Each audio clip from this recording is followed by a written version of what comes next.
At nako, eto ngayon meron tayong si Uno 4 Wheels ng bagong dating lang po ito. Marami po kasi sa akin talaga naghahanap ngayon ng mga 4 wheels e-car. Yan, ang ganda-ganda, nakikita niyo po yan sa harapan pa lang nila. Yan, meron sila Crown Light din dito at meron pa sila Neto. Yan, at eto, papakita ko sa inyo lahat ng dami.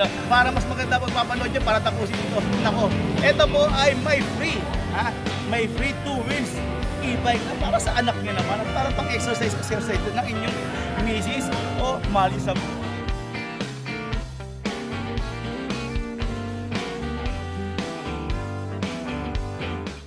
isang magandang pinagpalang araw naman po sa inyo, aking mga ito. Ako nga po pala si Jan CB Vlog. At nako, eto ngayon meron tayong si Uno 4 Wheels ng bagong dating lang po ito. Marami po kasi sa akin talaga naghahanap ngayon ng mga 4 wheels, lalo na dyan sa mga probinsya ng Cavite, Cebu, Mindanao. Eto na po, ipinakikilala ko po sa inyo si Uno 4 Wheels ng Icos Bike Shop. Alam niyo naman, pag-uusapan ng Icos, ito po talaga ay proven na.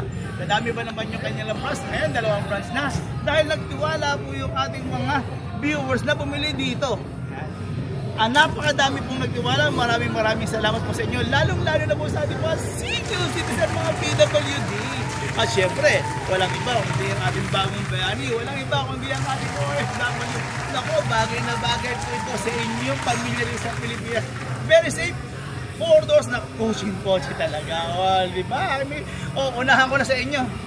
Para mas maganda pagpapanood nyo, para tapusin ito. Nako, ito po ay may free 2 wheels e-bike na para sa anak niya naman at para pang exercise ng inyong misis o mali sa buhay. Okay, lola na rin yun. Let's go na. Matandami ko na naman. Ito na nga po aking may ikot po. Napakagandang si Uno 4 Wheels e-car. Yan, ang ganda-ganda. Nakikita niyo po yan sa harapan pa lang nila. Yan, meron sila Crown Light din dito at meron pa sila Neto. Yan, at eto, naku, papakita ko sa inyo lahat ng dami. Pero maganda nito yan. Meron siyang hood. Sa hood naman po, wala naman po nakalagay dyan, pero pwede kayong maglagay kung anong gusto nyo. Yan. At ang ganda ng kanyang kulay, yan, nakikita nyo, di ba? Marami po talaga naghahanap sa inyo. Lalo-lalo na sa ating mga senior citizen. Eto na, pinakikilala ko sa inyo nga po si Uno na ang ganda na po ng gulong niyan. Sa gulong niya naman po ay naka size 10 na po yan. Pero malapad na naka 4 na po siya. 4x10 na po, pero ang kagandahan yan. Alloy na po yan yan yung mags niyan.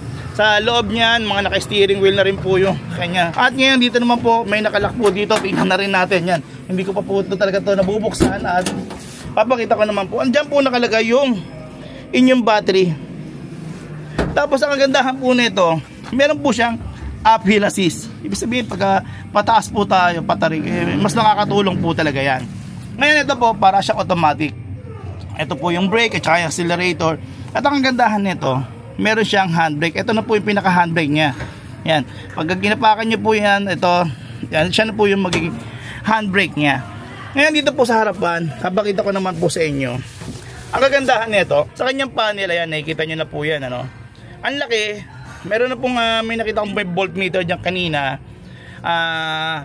Tapos yun, by battery, meron siyang voltmeter. As may battery lever tsaka speedometer nyo. Ngayon dito naman po makikita yung drive and reverse. Ayan, pag drive nyo, abante na po tayo. At pag nag-reverse naman po tayo, ayan, makikita naman po natin yung, nakikita nyo po ba yan? May reverse camera po siya. At dito naman po, pag pinindot po natin to, yung kanya, start natin yan. Pag start natin yan, ayan. Nakita niyo po may blower. May blower po siya, yan, narinig niyo naman po siguro yung blower niya. Ayan. May blower siya rito. At ito naman po yung kanyang ilaw. Ayan, nakikita niyo sa labas. May ilaw na po yan. Yung ilaw niya sa crown light ay aandar naman po. Ngayon pag inabante natin, ito nga po yan. Tapos ito naman po yung susi. At ito naman po yung kanyang sa automatic wiper niya. Meron na rin po itong hazard. May hazard na rin po siya. Ayan, nag-hazard na po. Dito naman po yung kanyang mga turn signal. Parang coaching-coaching po talaga to. Dito naman po yung inyong, meron po kayong sound system din dito. Ayan. Or kung gusto nyo mag-USB, ay pwede naman po. Ngayon itong steering wheel na to na parang coaching-coaching po talaga, ay pag bumusina naman po, dito na rin po. Ayan. Ayan. Nasa inyo po kung gusto nyo palitan, pero sa laki naman po nito, sa ganitong klaseng e-car, pwede na rin po yan. Ayan. Tapos meron din po kayong lagayan po ng Aqua Plus. Aqua Plus, baka naman nakakailan na kayo sa akin. Yun. Ayan, pwede nyo rin po akong kontakin. Ayan.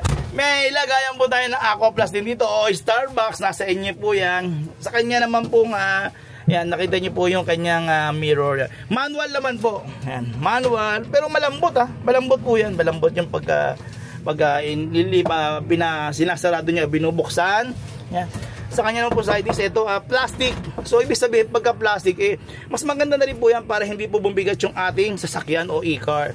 Ngayon nakagandahan nito, meron din po siyang hawakan din dito yan.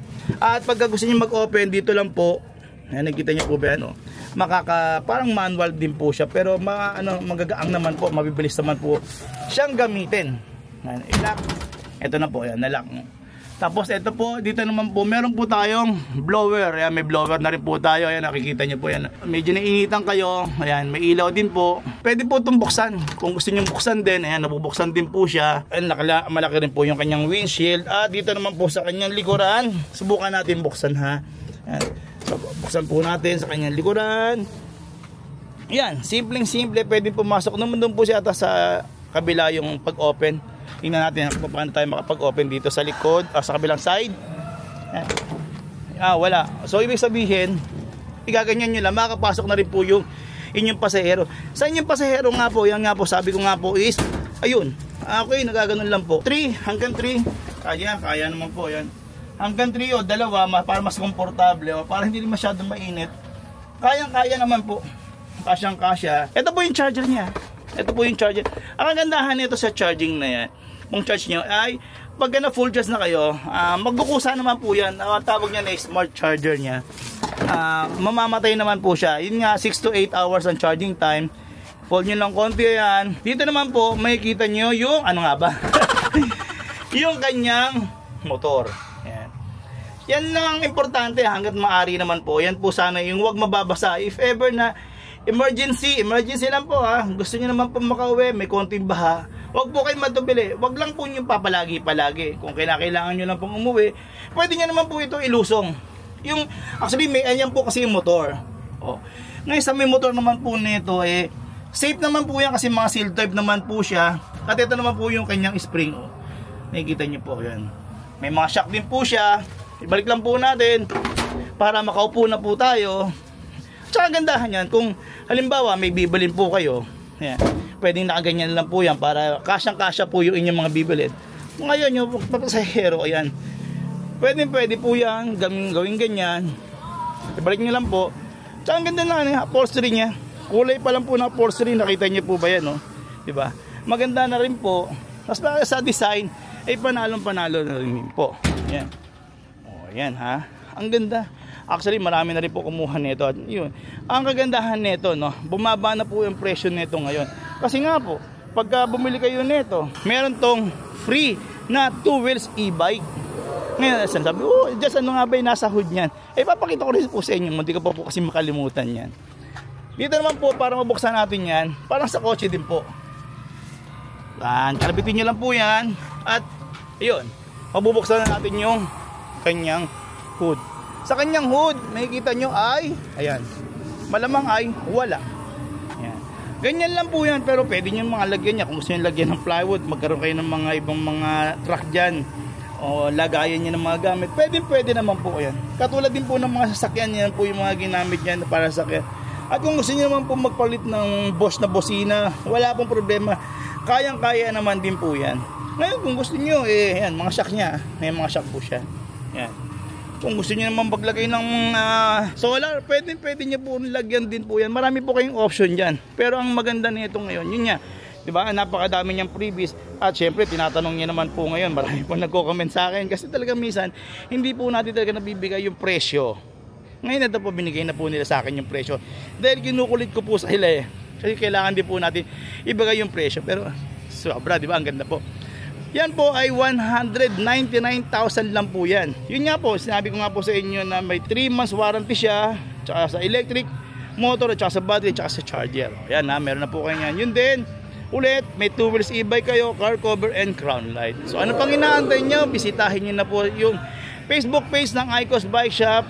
Nako, ito maganda nito. Dahil sa makukuha nito, si Judge TV magbibigay din po ng libreng t-shirt at sticker. Ayan, di ba po, aking mahigod, no? At kung nagustuhan naman po ninyo ang ating pagre-review rito kay Uno 4 Wheels ng Icos Bike Shop, naku po, thumbs up lang po.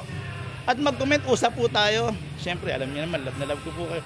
Usap po tayo sa comment section. Maraming salamat. Siyempre, mag-subscribe kayo at paki-follow na rin po yung aking Facebook page. Hanggang sa muli, maraming salamat po sa inyo and God bless.